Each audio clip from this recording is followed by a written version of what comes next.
Okay, so welcome to the Tutte Colloquium today. So we have Steve Melczer talking. Steve obtained PhD from University of Waterloo and also ENS Lyon in 2017, I think. And afterwards, he did a postdoc in University of Pennsylvania and also in Université du Québec, Montreal, before joining our department last year. So Steve works mostly on analytical combinatorics, and he's going to talk about positivity problems for linear recurrences. So welcome. Yeah, thanks very much for the invitation, Jane, and thanks everyone for coming. So when I accepted this, I know that I gave a job talk last year and many people would have seen that. So I'm not going to assume that anyone saw the talk I gave last year, of course, but I didn't want to do something that just replicates what many people here have already seen. So I decided that at least for the beginning part of the talk, I'm going to do the opposite of a job talk. Now for a job talk, you introduce a problem, make it sound really difficult, and then show how you have all these great methods that can solve it. And so for the opposite, I'm going to show some problems which seem really simple, but we actually have no idea how to solve. And after I introduce these problems, I'm going to talk a little bit about why they don't actually matter in practice so much for people who are interested in combinatorial applications, and talk about some problems that are a little bit different, but actually have practical application. And in particular, I'm going to speak about one recent application, which looks at a model for biomembranes like blood cell shape and things like that. So to get started, I'm just going to introduce the types of objects we're looking at. So we're going to be looking at sequences that satisfy linear recurrences. So to start, I'm going to look at sequences that satisfy linear recurrences with constant coefficients, and these are called C-finite sequences. So your sequence, it will satisfy a recurrence like this, where the C's here are all constants. So typically they'll be integers or rational numbers in this talk. Of course, they could be complex numbers or from a finite field or from an arbitrary field or ring. But for this talk, you can just assume that I'm always working with, say, rational numbers. And we've seen many examples of this. Of course, if you've taken or taught an introductory combinatorics course, you'll have seen many such sequences, such as the so-called Virhanka Fibonacci numbers.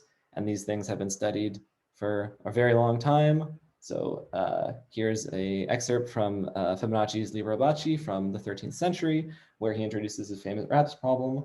And you see the sequence down here. And of course, Fibonacci, the point of this work was sort of a love letter to Indian mathematics.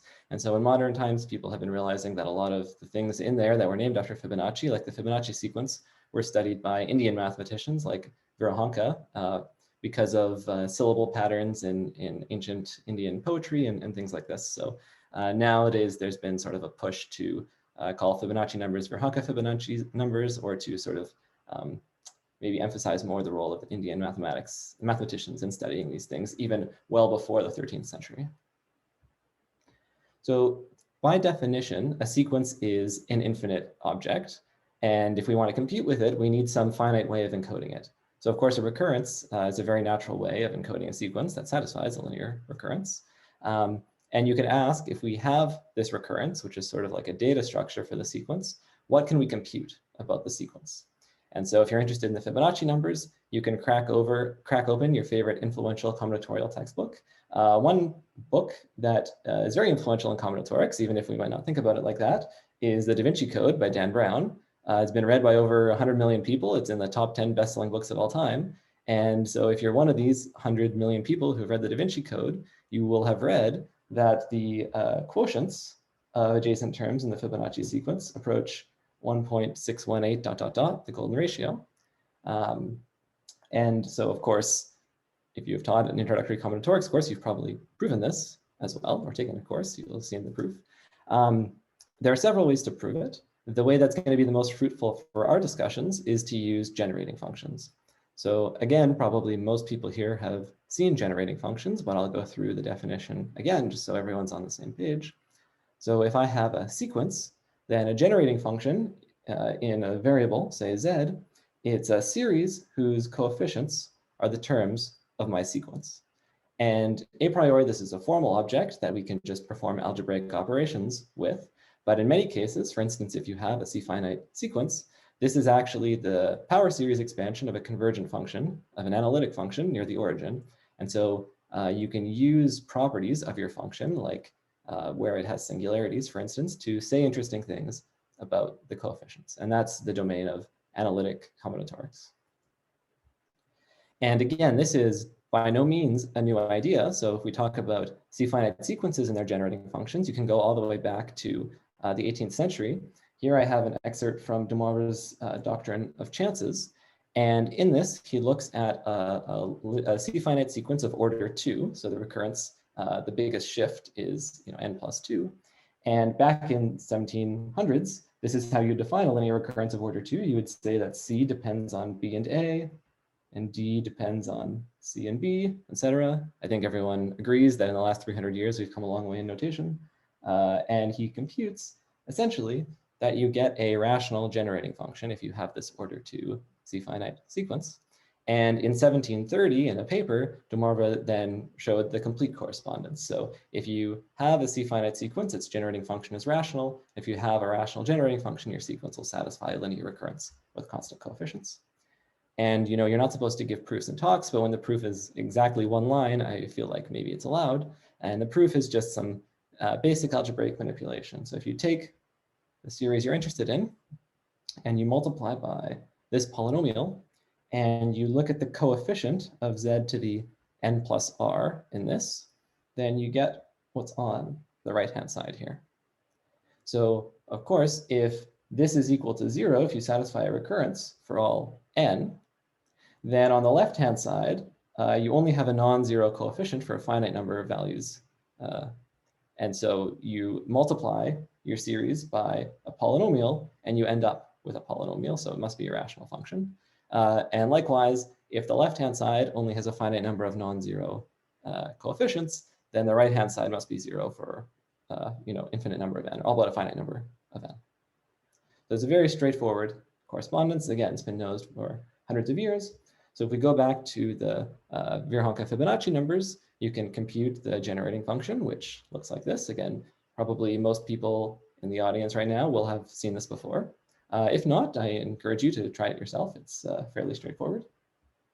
And you can perform a partial fraction decomposition. And when you do this, now you get the sum, or the difference, I guess, of two geometric series involving the golden ratio, phi, and tau, the other root. And then you can use this to extract the coefficients and get an explicit expression for the nth term. And of course, if you take the ratio of two terms, then phi has larger modulus. So when you take the ratio, you'll approach the golden ratio. And so you can do this more generally, either using partial fraction decomposition or using complex analysis and a residue computation, gives it to you very succinctly as well. Basically to give an explicit expression for the general term in a C-finite sequence. So if you have a rational generating function, so the ratio of polynomials g and h, and you look at the distinct roots of the denominator h, and we'll call these sigma 1 up to sigma m, then you can find polynomials in the index n and a single variable. And these polynomials have rational coefficients, so they can be stored exactly on your computer. And the nth term of the sequence is just a finite sum of the powers of the reciprocals of the roots times these polynomials when you evaluate the x variable at the roots. So this is a very explicit expression. Everything can be stored in your computer. It involves only algebraic numbers, so you can represent everything in a very explicit manner and in a very clear manner. And so this is very nice. If we're interested in asymptotic behavior, like we often are, this is a more delicate question, but there are some easy cases. So for instance, if you have a singularity that's closest to the origin, a unique singularity that's closest to the origin, that has smallest modulus, these are called dominant singularities, the one that are closest to the origin. And if there's a unique one, then because you're summing powers of the reciprocals of the roots, then you know exactly the form of the asymptotics, and you can compute these constants, CR, and you know the root already, sigma k, exactly. So you can compute explicit asymptotics. And this, believe it or not, this use of the correspondence between roots of polynomials and limit values and asymptotics of sequences did not originate from the Da Vinci Code. It was actually known much longer before. So for instance, here's a paper of Daniel Bernoulli from 1728. And in this paper, he wants to solve this polynomial equation. And Bernoulli has a problem. He's about 250 to 300 years too early for Maple, so he can't go to his computer and plug it into Maple. So what does he do? He builds the recurrence that corresponds to the rational generating function, with this as its denominator, and he picks random initial conditions, essentially, all one initial conditions, and then he computes terms in the sequence and takes the ratio, and he uses this to approximate the root. And if your Latin is not so good, here's the Maple translation of this. So you define this C-finite sequence, and you take the ratio, you get this, and you approach the root, indeed. And he does this in the paper for a few different polynomials. So this is nice. Of course, in modern times, we can just solve polynomials, but we can also use computers to say things, interesting things about very complicated sequences that we couldn't necessarily deal with by hand. So here's a very fun sequence, which you may or may not have seen before. It's kind of a nice brain teaser. So unfortunately, I'm going to spoil the brain teaser because I want to talk about the analysis of the sequence. But it's kind of a cool puzzle to take a look at these sequence terms and try and explain, try and find a formula for the sequence. And this was introduced by Conway. It's called the look and say sequence, often Conway's look and say sequence. And the way that you develop the sequence is that you start with 1 and you sort of read off what you have. So here I have 1, 1. And so you write down 1, 1. And then you say, now I have 2 1s. So you write down 2, 1. And now I have 1, 2 followed by 1, 1. So you write 1, 2 and then 1, 1 and so on. And so Conway had a very nice paper where he looks at this sequence. And one of the things he shows in that paper is a very beautiful result. If you look at the digit sequence, so the sequence that counts the number of digits you have, so here you have 1 digit, 2 digits, 2 digits, 4 digits, etc., then he showed that the sequence is C-finite, and he gave a rational generating function. So in fact, his paper had a small typo, but modulo that typo, he gave the rational generating function, and it's a very beautiful paper. And so, if we know we have a sequence, the sequence that has this rational generating function, then we can do a lot of interesting things, and we can get the computer to do it for us because you're dealing with, polynomials of degree 78 and 72. So one thing you can do, I'm using Sage now because Sage has a very nice package for C-finite sequences. You can convert this into the C-finite recurrence for the coefficients, for the coefficient sequence. And so here it's a recurrence of order 72, and you store the recurrence and the first 72 terms because you need to say which sequence you're actually interested in. You can also ask Sage to compute the closed form for you. So it will do it. It actually takes a fair amount of time. You're dealing with degree 72 algebraic numbers. So it takes about 10 minutes on my computer, which is a fairly recent computer, but it will do it for you. And I'll also note that its output, you see it's decimals, but there's this sort of question mark here. This means that Sage is actually storing the algebraic numbers exactly. It's printing out decimal approximations, but it really stores minimal polynomials and isolating regions. And so you can compute exactly with all the quantities that appear here.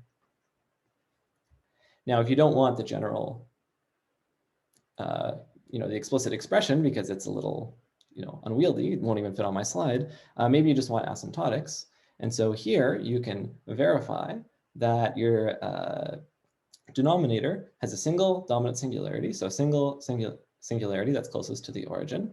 And it's a simple root, so the derivative of the denominator doesn't vanish there. And so then there's actually a very explicit form of the asymptotics. There should be a lambda to the n right there, lambda to the negative n. And so you can compute exactly what this behavior is. And so one of the results of Conway's paper was that he showed that the number of digits grows exponentially like this 1.30 ... to the n. So this is great. And we have these computational tools now, so we can deal with very complicated sequences in a pretty automatic manner. So you might think, that's great. If I'm dealing with C-finite sequences, then everything is solved. If I have any question, I can immediately answer it. And unfortunately, that's not really the case. So in fact, some of the most obvious and basic questions you could ask, we don't know how to solve. So in particular, looking for the zeros of a C-finite sequence. So the zeros of a C-finite sequence, these are the indices where your sequence has a zero. And so in 1933, Skolem showed that if you have a sequence over the rational numbers, then the indices of the zeros form a finite set together with a finite set of arithmetic progressions. And this was later generalized by Mahler and Lech to first algebraic numbers and then any field of characteristic zero, and it does not hold over a field of finite characteristic. So we have this characterization of the zeros, and you could ask then, is there an algorithm that takes a C-finite sequence and tells me whether or not it has a zero? And in fact, this is an open problem. So they didn't really think about decision problems in the same way we do now back in the 30s, but essentially the problem has been open for 80 to 90 years.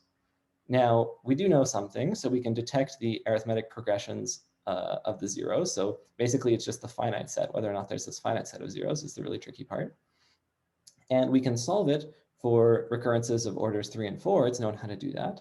But we don't know how to do it for recurrences of order more than 4. And even solving it for orders 3 and 4 uses things like Baker's theorem on linear forms of logarithms, which he essentially won the Fields Medal for. So it uses really heavy results even for low order recurrences.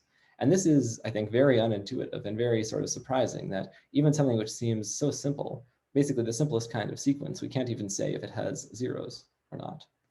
And again, it's quite bad. So here's even an explicit example. Here's an order 5 recurrence, linear recurrence, defined by this recurrence relation and its first 5 values. Now, I took this from a paper, a very nice paper that was at ISAC last year, which is one of the main conferences in computer algebra every year, so by Canham and some co-authors. And they developed here a new algorithm for checking if you have zeros at indices which are prime powers. And so they prove in that paper that there's no zero where your index is a prime power. But as far as I know, even for this simple order 5 explicit sequence, no one knows whether there's ever a zero or not. And so I just want to point out that the reason this is somehow hard, there's a pathological thing that happens. We can get our explicit expression that we saw on the previous slide. But we're taking powers of these algebraic numbers. So you get essentially the powers of 4 algebraic numbers, complex numbers, and then you're adding 1. And these 4 numbers all have the same modulus. So you just have to check that, so you have to somehow verify, sorry, the control panel on my iPad is at the bottom, so it's always hard to circle at the bottom of right on the bottom of the screen. Anyways, you need to somehow verify that if you take higher powers, you're sort of rotating these numbers with the same modulus around, and you need to show you just don't have some sort of horrible cancellation that just cancels out to get -1, which then cancels with the 1. And this somehow is very difficult.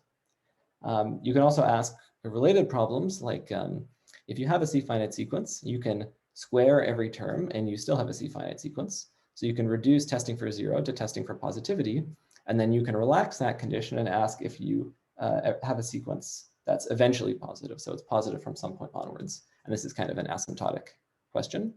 And this is also unknown in general, although in 2014 there was a large breakthrough. It was shown that you can do this for generating functions whose denominator has only simple zeros. So you square free is another way of saying that.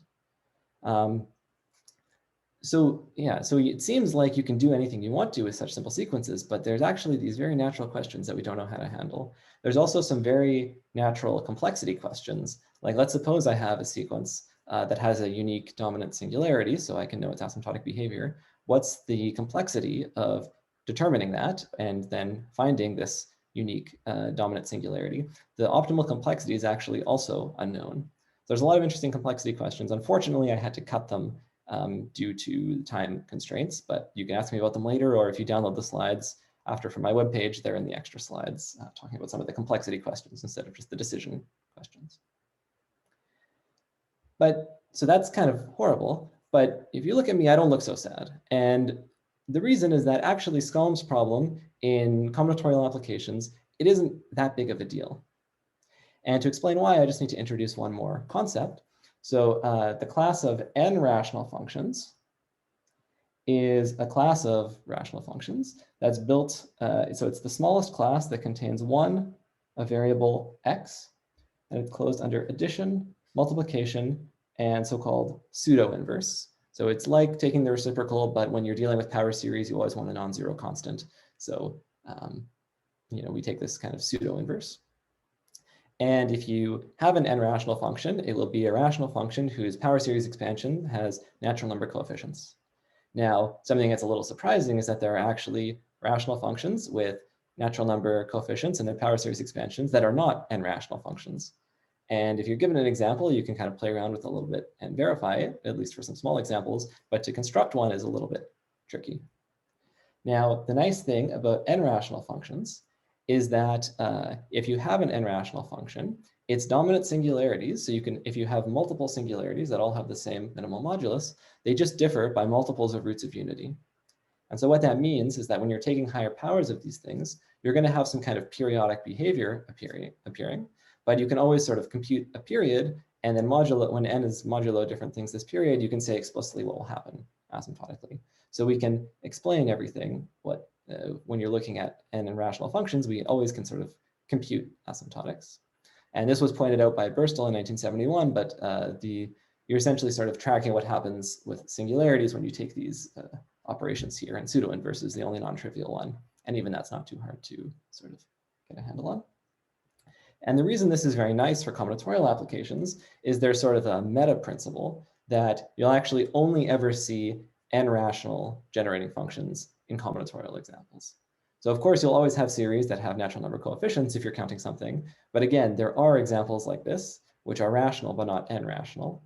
But as far as I know, no one's ever come across a naturally occurring one. So for instance, here in the 2006 International Congress, Mireille Bosquet-Milou gave a talk there, and she wrote in her write-up afterwards that she's never met a counting problem that yields a rational but not n-rational generating function. And since then, people have done computational studies, like they've gone on the OEIS and gone through looking for rational functions and tested whether or not they're n-rational. So there is a test actually looking at the singular structure of the denominator. And no one has ever been able to find a sort of naturally occurring combinatorial problem that has a rational generating function, but not n-rational. So what that means is that Skolem's problem is very interesting and very maybe scary, but for combinatorialists, we actually don't need to worry about it. So instead of worrying about this, let's think about something that's more maybe combinatorially relevant. Let's look at a larger class of sequences that encompass more combinatorial objects.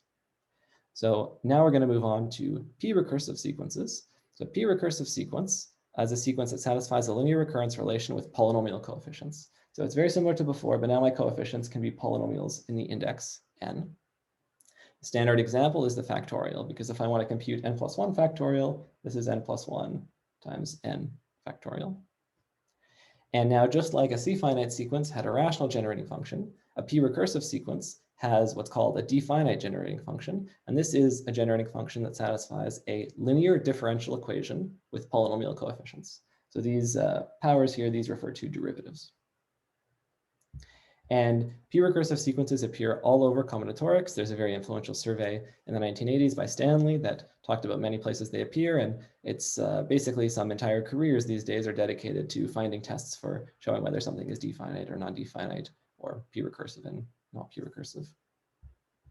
Now, if we're interested, again, in asymptotics, there are some things we can compute, but again, it gets a little bit more difficult now that we're looking at a more general type of sequence. So just like for C-finite sequences, the solutions of a P recursion, these form a finite dimensional vector space. Because if I have a linear recurrence and I add two solutions, or I multiply by a constant, I'm still going to get a solution.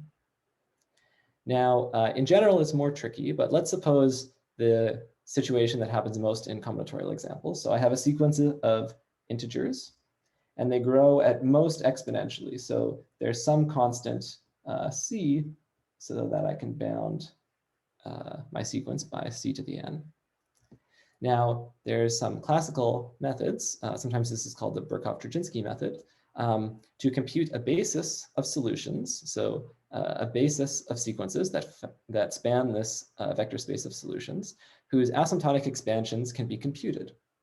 And the terms that appear in these asymptotic expansions under this assumption of having an integer sequence that grows at most exponentially, they're actually fairly simple to characterize.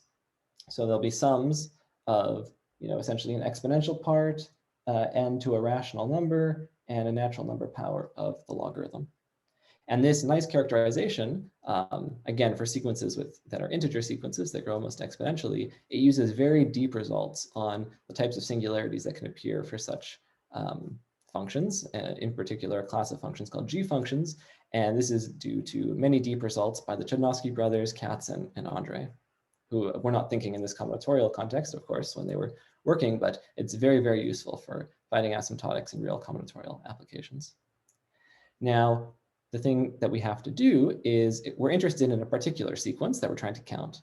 We can essentially compute asymptotics for a basis of solutions, but we need to write our particular sequence as a linear combination in this basis. So just as an example, if you take the solution space of this order 2 recurrence, it's a vector space of order 2, and you can use this Birkhoff-Dzerzhinsky method. There's an implementation, for instance, in Sage, where you put in the recurrence and it will tell you an expansion of a basis of solutions. So here you can compute that there are 2 solutions whose asymptotic expansions begin like this.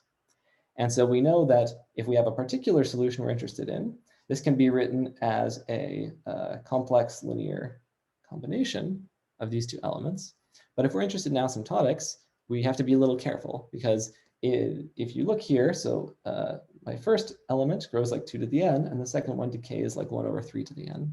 So if my first constant is non-zero, I'm going to grow exponentially. But if my first constant is exactly equal to 0, then I'm going to decay exponentially. And this is a toy example. So here you can actually compute that. You can find what the constants are. So basically, in this case, all you need to do is verify that 2 to the n over n plus 1 and 3 to the negative n satisfy this recurrence. And then you have a basis, and then you can compute the constants. But what this means is that sort of generically, my sequence will grow like 2 to the n. But if the second term in the sequence is 3 times the first, then, or maybe other way around, actually, if the first term in the sequence is 3 times the second, then I'm actually going to decay. And so checking what this happens, computing these coefficients or deciding if they're not equal to 0, this is another thing that you might think doesn't seem so hard, but it actually is unknown if you can solve this. So this is sometimes known as the connection problem, because you're connecting certain solutions of these recurrences or differential equations for the generating functions. And so there are some tools to approach this, which I'll talk about in the second part of the talk, which I'm about to go into. But in general, it's also unknown.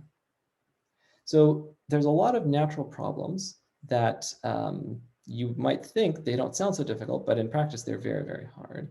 And so something you could ask then is, okay, what can we actually solve in practice? And we can actually do a lot in practice. I mean, of course, we can do what I've already showed you, but I want to now switch to a specific application, which I was asked recently, about a year or 2 ago, where it involves asymptotics of a P-recursive sequence, and actually positivity of a P-recursive sequence in a very interesting context. And it really sort of illustrates, I think, all the really nice tools that we have available these days, like explicit computational tools to solve real problems.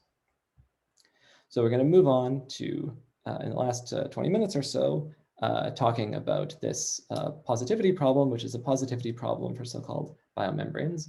And just to start, I'll give a very quick summary of what the problem is.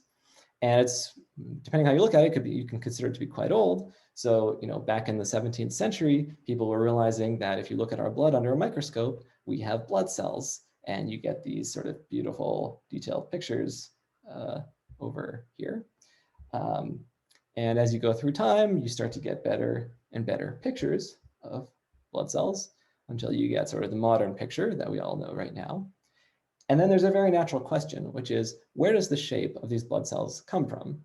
Right? If they were a sphere, it's very obvious to say why you get a sphere, because sphere has a lot of nice properties. But this shape is kind of this weird concave thing. So why does this appear? And it appears not just in humans, but also in canines and other species, other mammals. So it must come from somewhere. So where does this come from? And there's a very influential model for predicting the shapes of biomembranes like blood cells, which was developed by Canham and some other contemporaries of his. Canham was very close to here, down the road at Western. And so basically in this work, he sort of argued that if you take a blood cell and you deform it, like you put it through a little micro pipette, or you do something else to it, then it goes back, it springs back into the same shape. And so he believed that there was some kind of energy minimization problem going on. And so this model of Canham, it's now called the Canham problem, usually. It tries to minimize this sort of energy related to a surface to predict the shape of these biomembranes. Now, there's a really beautiful story and history of this, which I would have loved to have given, that involves Napoleon setting a contest that Sophie Germain entered, and the theory of elastic surfaces at its infancy and stuff like that. But I didn't have time to talk about it in the talk. Again, if you are interested in that, you can look up the extra slides later or ask me about it, and I'm happy to say more. But the basic idea is that you want to minimize something, and so you're going to fix a genus. And for a fixed genus and a fixed isoperimetric ratio, which is a property of a surface that depends on its area and volume. So you fix these two constraints, and then you want to find a surface that minimizes this expression here, where K1 and K2 are the principal curvatures of the surface. It's not so important for the rest of this talk what that is. It's just that there's some nice model that captures this. And indeed, in this talk, I'm going to be looking at genus 1. And so here you see a collection of the minimizers for different isoperimetric ratios. And here is something that was observed in a real lab. And you'll see that it does indeed seem to be quite a striking model of the shapes that really appear for these biomembranes in the lab. Now, there's been a lot of beautiful work, in-depth work on the genus 1 case and showing solution existence. But until recently, not a lot of people were talking about solution uniqueness. And solution uniqueness, I mean, it makes sense that the solutions should be unique because, again, this shape of blood cells in the genus 0 case appears over and over again in different species and many different contexts. And so the reason I started looking at this was from work of Yu and Chen in 2020. So they showed that, so they derived a sequence, which I'll show in the next slide, and they said that this model has a unique solution in genus 1 for a range of isoperimetric ratios, basically going here from this ratio to this to up to 1. And there's a unique solution in the model if all the terms of this P-recursive sequence are positive. And so Thomas Yu is a professor at Drexel, and I was there as a postdoc, as Jane said in my introduction. So while I was there, I was giving a talk in the analysis seminar at Drexel on something unrelated, and afterwards Thomas came up to me and said, "Oh, I have something that I think you'd be interested in. I have the sequence, and I really need to show that it has positive terms." And so the sequence, as you'll see right here, is very explicit. It's a P-recursive sequence of order 7. It's given by these are the first 7 values, and here are the values of the coefficients that appear. And so I looked at this for a while. I was able to show asymptotically that it was positive, but for this application, it's actually very important that you show all the terms are positive. And so there are ways of computing these connection coefficients, like trying to approximate this connection problem that I talked about before. And to do that in practice, there's very nice software in Sage written by Mark Mezzarobba, who is also a student of one of my PhD supervisors, Bruno Salvi. And so I talked to Mark about this, and we were able to show positivity for this sequence. And the approach we took, I think, is nice because it can generalize to many other sequences. So the idea is that it's not so difficult with modern technology to show that you have a positive asymptotic term. Then the key is that if you're careful, you can actually show that when your index is greater than 1000, the dominant asymptotic term is larger than all the subdominant terms. So from 1000 onwards, you're guaranteed to be positive. And then all you have to do is just check the first 1000 terms, which is just a finite number of terms. Of course, you can run through that on your computer in a second, and then you've proven positivity for everything. And so as a corollary, we're able to show that this problem has a unique solution. Now, this is the part of the talk where I need to get a little bit more into the complex analysis. So I hope that it will be not too bad to follow and that people can take things away, but I will start talking a little bit more about the complex analysis details. So the way that this works is that we take the generating function and we treat it as an analytic object. So in particular, if I'm interested in the nth term of my sequence, I can get this by taking a complex integral of my generating function. And the idea is that to find asymptotics, I'm going to manipulate this integral, in particular the domain of integration, which starts off as a product as a circle near the origin. I'm going to manipulate this in such a way that I can find approximate asymptotics. So for those who did see my job talk last year, they'll remember I gave this detailed example about tangent and alternating permutations. So it's the same kind of techniques that we had there. Now, if I'm looking at the solutions of a differential equation, a linear differential equation, just like for the recurrence case, the solutions of a linear differential equation are going to form a finite dimensional vector space. And so in Sage, there are these computational methods that, again, are quite classical. They go back at least to Frobenius, where you can compute a basis of series solutions centered around any point. So in this example, there are solutions. You'll compute a basis of solutions that have series expansions that look like this. So if you're centered around this point zeta, so you have some algebraic power here. You have some functions which are analytic at zeta, and then you have some natural number powers of the logarithm. And because we're dealing with a logarithm, when we talk about convergence of these things and analyticity, we don't just talk about being in a disk. We usually talk about being in a punctured disk. So I'm going to take a disk and remove its center and a line to the boundary to account for branch cuts and these kinds of nasty things that can come up when you're dealing with arbitrary powers and logarithms. Now, how can I actually compute with solutions, D-finite functions in Sage? We do that by modeling the differential equations they satisfy. And we do that using something called an Ore algebra, or the Weil algebra in this case. Ore algebra is a more general object. And we view a differential equation as a polynomial, essentially in a variable z and a variable, which is the derivative. And it's a polynomial, but the variables don't commute. So you want to view the derivative as acting on a function by taking the derivative, and z is acting on a function by multiplying by z. And if you want this to be well defined because of the way the product rule works, you have to have this commutation rule. And you can always work it out so that the derivatives are on the right-hand side. And so then you basically are modeling these D-finite equations that I showed earlier. So here's an example. If I have this order 2 differential equation, I model it by this differential operator. And in Sage, this is done with the Ore algebra package. So here I'm calling the package, and you'll see that if I try and multiply, Sage will always put the derivatives on the right-hand side, and it knows how to deal with this. And so this is this differential operator right here, modeled in Sage. Now for our actual example, the generating function of this sequence dn that I showed, that we want to show as positive, satisfies a differential equation of order 3. So you see it's a little nasty, but not too bad. I can actually put it on the slide. Of course, for dealing within Sage, it's pretty doable. So we have this differential equation, which again encodes our generating function, but many other power series.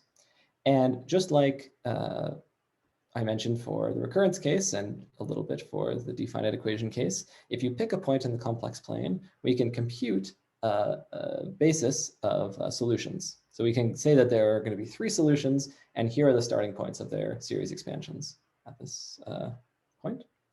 So here, if we pick the origin, we can compute a basis, A1, A2, A3, whose series expansions begin like this. And so you'll always have at most a finite number of powers of logarithms, and the method will tell you the highest power that appears, and it will tell you if you have negative exponents or non-natural number exponents. So it'll also verify if you have power series as well. And so in Sage, this is how you do this. You ask for this local basis at the origin, and I ask for the first 3 terms. Now, as I mentioned, our generating function is one particular solution to this D-finite equation. And so we want to know, how can I express my solution in terms of this basis? And actually, we can do that quite easily just by looking at the series expansions, because my generating function, I know the sequence, so I know the coefficients, at least the starting ones. And so I know that its sequence starts like this. Now, if I look up at my basis, A1 has a logarithm and a z to the -1, so it can't appear. The coefficient, the first coefficient, lambda1, must be 0. And again, I'm dividing by z, so lambda2 must be 0. And then here I have a constant, and the constant 1, and here I have the constant 72. So I must get this representation in this basis that Sage computes. Now you can ask to expand around another point, say z is equal to 1/2. And if you expand around z is equal to 1/2, you just get a basis of power series solutions. So that means that our generating function is not going to have a singularity there. And in fact, there's a very nice characterization of where you could potentially have singularities. And again, this is very classical, it goes back to Cauchy, which says that you'll always get a basis of series solutions unless the point you're expanding around is a root of the leading coefficient polynomial. So the polynomial that's beside the highest derivative in the linear differential equation. And so here we can compute this leading coefficient, and you can compute its roots. And this is a little messy, but actually we can do better than this because our generating function satisfies many differential equations.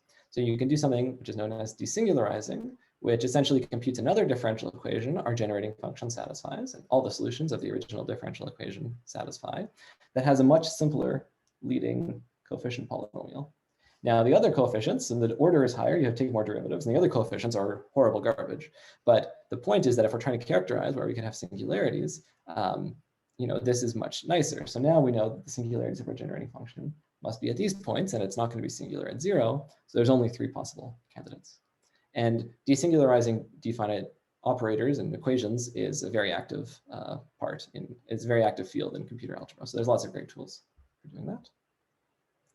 So here's our situation. We have our generating function. We know it's analytic near the origin. We know it's going to have some singularity. Now, this is the closest singularity to the origin that it could have. In fact, we're going to show that it does have this as a singularity. But so for now, we're not 100% sure that it is, but it does. And so we're going to have to sort of use some complex analysis to say something about our generating function near the singularity, and then that will translate into behavior of the sequence.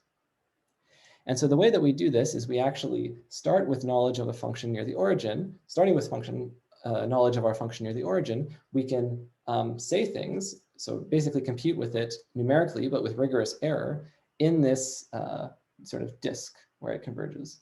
And so the idea is that if I have my function and I know its series expansion at a point, then I can expand it to some accuracy and sort of treat everything that's left as some sort of error term. And you can use tools to essentially bound the coefficients that appear here by an exponential. So this uses what's often called Cauchy's method of majorance. So again, a very classical tool. And using this, you can give an explicit bound on this error term that will increase, or the error will decrease as you increase the number of terms you take. And so you can rigorously compute approximations very close to the point where you're expanding your series.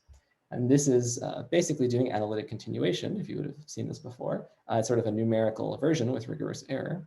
And you can chain these together to approximate your function with rigorous error in this slit disk, in this area, this disk with the line removed. And in fact, you can actually continue into the singularity, which will give you the series expansion in a disk around the singularity. Now, the way this is actually done in Sage is that we have a basis of solutions at the origin, and Sage will compute a basis of solutions near this point. And we know our generating function in terms of the basis over here. So we just have to transfer that into knowledge of our generating function as a basis in the basis over around this point. And so what we do is we actually compute a change of basis matrix for the 2 bases of solutions when you expand a series around these different points. So just to remind you, we have this set of solutions near the origin. This is the set of solutions near the singularity. And it's a little messy, but you see we do have singularities there. So we have like a logarithm and a negative power, things like that. And there's a command in Sage. So this is implemented by my co-author, Mark Mezzarobba, to compute this transition matrix. And it computes numerically with rigorous error. So you'll see that there are these sort of constants plus or minus some error terms here. And I did up to 10 decimal places to put on the slide, but you can actually do thousands of decimal places in a second or 2. So it's very efficient. And so you can get our generating function in terms of the series solutions near this singularity. And so ultimately, skipping forward a little bit, what we have is we have a singular expansion of our generating function near the singularity. But the constants that appear here, they're not exact. They're numerical approximations with rigorous error. And so from here, we can translate into asymptotic behavior because there's this dictionary that goes between the singular behavior of your function, the singular expansion near its dominant singularity, and the asymptotic behavior of the coefficients. So I apologize, a year on, I'm still not very good at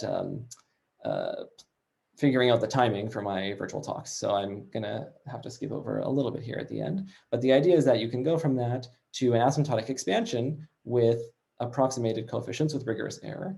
And using this, you can show that you're gonna be eventually positive because if you know that your leading coefficient is 8 up to 3 decimal points, you know it's gonna be positive. But again, this is only eventual positivity. We want to show that all the terms are positive. So we want to do something with this error term here. And so to do that, you need to do a little bit more of a careful analysis. So we split off this leading term here together with other terms that look like z minus rho to the minus 3 and lower powers. And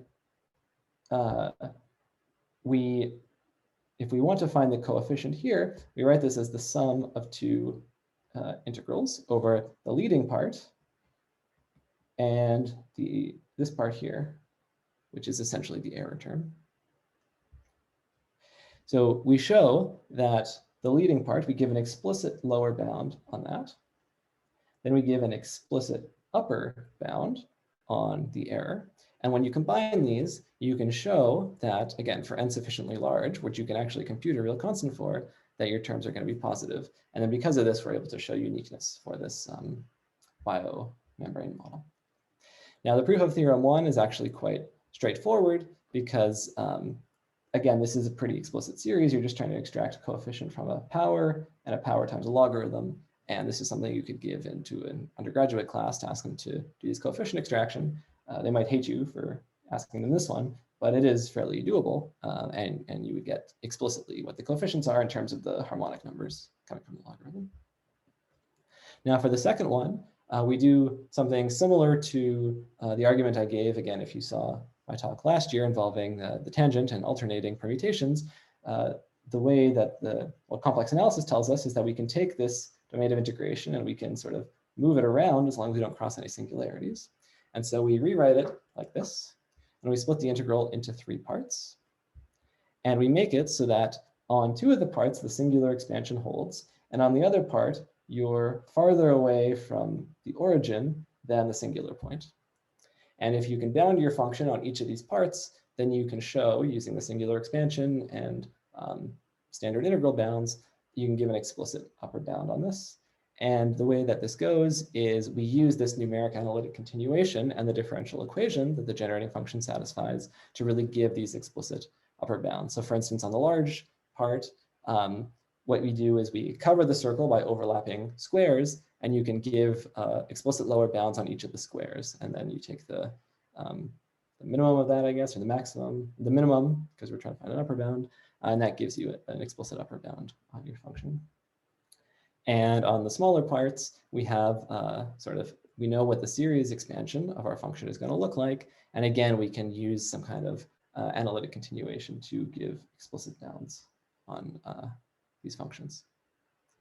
So sorry, I know that was a bit rushed at the end, but just to sum up, there are lots of very interesting and natural problems that can seem quite difficult. And so it can be easy to really, say, oh man, I can't believe we can't solve anything. But especially in these trying times, you should always try and stay positive. And you should realize that even if you can't solve everything, a lot of things are really pathological and never actually come up. So if you want to develop tools that people will really use, what you should do is you should figure out what people actually want to solve and what problems people are stuck on. And if you do that, you might find that, okay, the technology doesn't exist to do that, but actually, you have the tools to build something new that others can use and can help them in their work in areas that you might not, normally think about.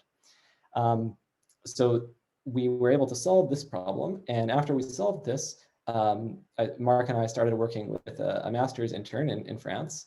And originally he was actually supposed to come visit Waterloo this semester, but because of COVID and visas and things like that, it didn't work out. So he stayed in Paris and we've been working over Zoom, unfortunately. But he's trying to create a general package that will give these explicit upper bounds.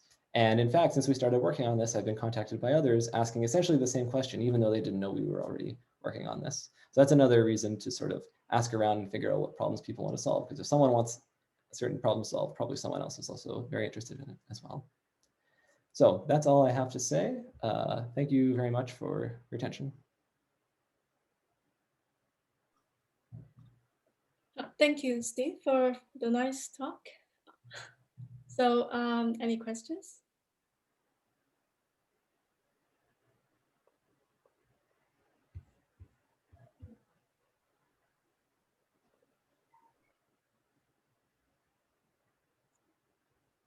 So wait for a few seconds until the question comes in.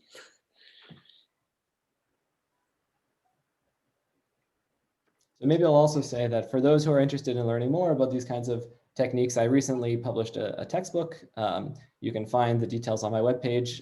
There's also, you can get the full published edition through the Waterloo Library just by logging in with your Waterloo ID. And you can also find the full manuscript on my webpage as well that goes through some of how these analytic combinatorics arguments work and gives a lot of computational tools for doing that.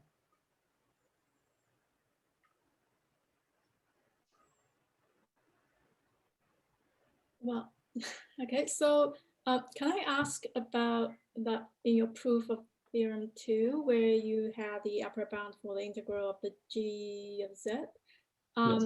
There are 3 parts in the integral, right? I'm just curious, which part actually dominates the contribution? The one, you know, the one is the outer curve, and the other one, purple part, that's near the singularity. And yeah, so the if you look at the integral, it basically grows like z to the minus n. So as you move away from the center, you're always exponentially decreasing. So the green curve is the farthest away from the origin. So this will be exponentially negligible. So it's the part that's close to here, which is the hardest to deal with. And so, yeah, so if we only had the green curve, if we ignored these other parts, we would get an exponential error. But adding these back in, you get sort of a polynomial error. And the purple and orange, are they comparable? Yes, I believe they are. Actually, I think I have the explicit bounds somewhere here.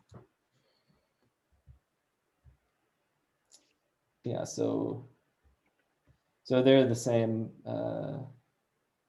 Yeah, so they basically are, the actual asymptotics is something n cubed. The errors are something n squared, the constant times n squared for both of the purple and the orange. I see. So normally when I deal with those saddle point, typically the contribution is coming from like very, very small region, like, but your shape is different, right? Because of the singularity at the row.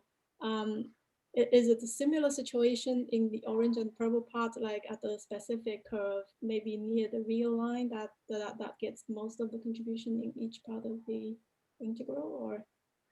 Well, again, any point that you can basically bound to be farther away from the origin will be exponentially smaller. So it's really only the points that are closer around.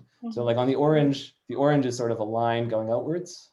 Really, and so anything like over here will sort of not really matter.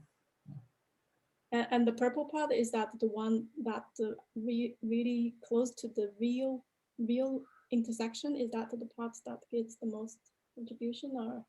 Yeah, so the purple part here, and then the orange part that's I didn't change the orange part that's just sort of touching at the end of the purple. Oh, it's that point.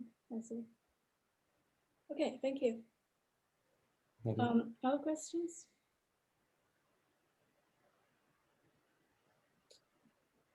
Okay, if not, we'll leave more discussions in the virtual grad house time. So let's unmute and thank Steve for the interesting talk. Thank you.